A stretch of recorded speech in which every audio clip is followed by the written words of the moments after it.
और ये जैसे ही लंकनी को मुष्टिका का प्रहार करते लंकनी व्याकुल हो जाती है। तब वो हनुमान जी से कहती है कि हे हनुमान, मुझे आज ब्रह्मा जी का जो वरदान तीनों भाइयों को मिला था वो याद आ गया। ब्रह्मा जी ने मुझसे कहा था कि जब तुम किसी बंदर के मारने से व्याकुल हो जाओगी तो समझना कि इस लंका का विनाश प्रारंभ होने वाला है। पहले क्या करते थे, क्या किए तीनों भाई कौन? रावण, विभीषण और कुंभकर्ण। ये तीनों सगे भाई हैं। इतनी तपस्या करते हैं ब्रह्मा जी की, इतनी तपस्या करते हैं कि ब्रह्मा जी इनकी तपस्या से प्रसन्न हो जाते हैं।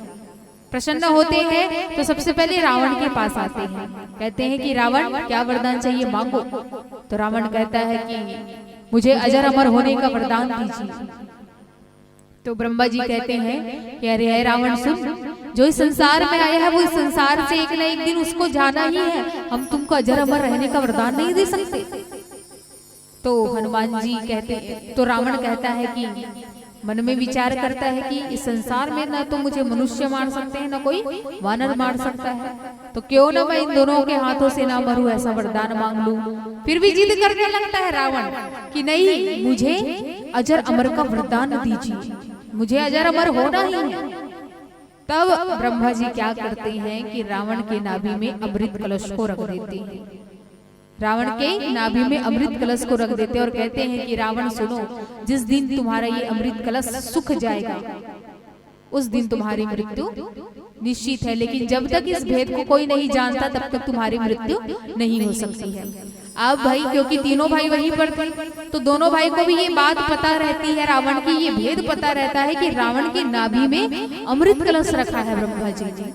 इस भेद को कौन जान रहा है? विभीषण भी जान रहे हैं और कुंभकर्ण भी जान रहा है, क्योंकि तीनों भाई एक ही जगह तपस्या कर रहे हैं। तो वरदान देने भी ब्रह्मा जी तीनों के सामने प्रकट हुए हैं। तो बारी बारी से जब पूछ रहे हैं तो अमृत भी जब रावण के नाभि में अमृत कलश को रखते हैं तो इस भेद को दोनों भाई जानते हैं।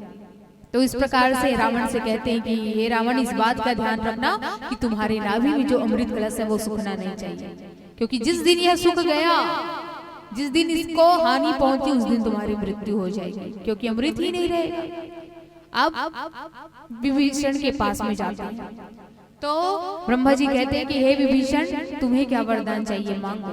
तो विभीषण कहते हैं कि हे प्रभु, मुझे तो राम भक्ति में लीन होना है, मुझे राम भक्ति में सोना है, इसलिए मुझे भक्ति का सोना दीजिए, मुझे भक्ति का सोना चाहिए, मुझे भक्ति दीजिए। मैं क्योंकि दिन रात भगवान की भक्ति करना चाहता हूँ, इसलिए मुझे राम भक्ति का वरदान दीजिए। तो भगवान ब्रह्मा जी कहते हैं कि तथास्तु, ऐसा ही हो। अब थोड़ी देर बाद कुंभकर्ण के पास में जाते हैं। कुंभकर्ण तो पहले से ही सोच रखता है कि मुझे 6 मास का जागरण और 1 दिन की निद्रा चाहिए। अब ब्रह्मा जी मन में विचार, सारे देवताओं को पता चलता है कि अरे ये कुंभकर्ण इतना खाने वाला है, रोज मांसाहारी चीजों का भक्षण करता है, मदिरा पीता है, सारे जानवरों को ये ऐसे ही खा जाता है, कच्चा चाप जाता है।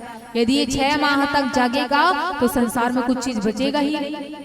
तो सरस्वती माँ को भेजा जाता है कि इसकी जीवा में सरस्वती माँ बैठेगी और इसकी जो वरदान है उसको विपरीत करेगी, उल्टा कर देगी। तो जैसे ही कुंभकर्ण यह बोलने वाला रहता है, हे ब्रह्मा जी, मुझे 6 मास का जागरण चाहिए, ऐसा बोलने वाला ही रहता है कि सरस्वती माँ उसकी जीवा को फेर देती, उसकी मति को फेर देती है, उनसे यह बोलवाती है कि हे ब्रह्मा जी, मुझे 6 मास का निद्रा चाहिए और 1 दिन का जागरण चाहिए। तो ब्रह्मा जी तुरंत तथास्तु कह देते हैं, ठीक है, तुमको 6 मास की अब निद्रा होगी और केवल 1 दिन ही तुम जगोगे।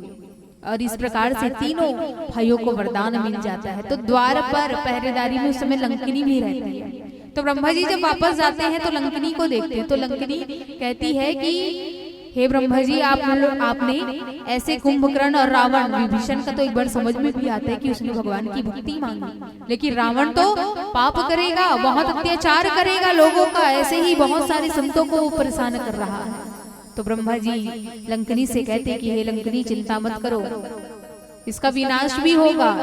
एक दिन ऐसा आएगा जब एक वानर तुम पर प्रहार करेगा तो समझ लेना कि इस लंका का जो विनाश है वो निकट आ गया है, लंका का विनाश होने वाला है। और आज हनुमान जी लंकिनी को जब प्रहार करते हैं तो लंकिनी व्याकुल हो जाती है और उसे ब्रह्मा जी का वही वरदान याद आता है कि किस प्रकार से ब्रह्मा जी ने कहा था कि एक वानर आएगा मुझे मारेगा और उससे व्याकुल होकर के मैं उनको याद करूंगी। और आज वो दिन आ गया है, अब इस लंका का विनाश काल प्रारंभ हो चुका है क्योंकि हनुमान जी आ गए हैं।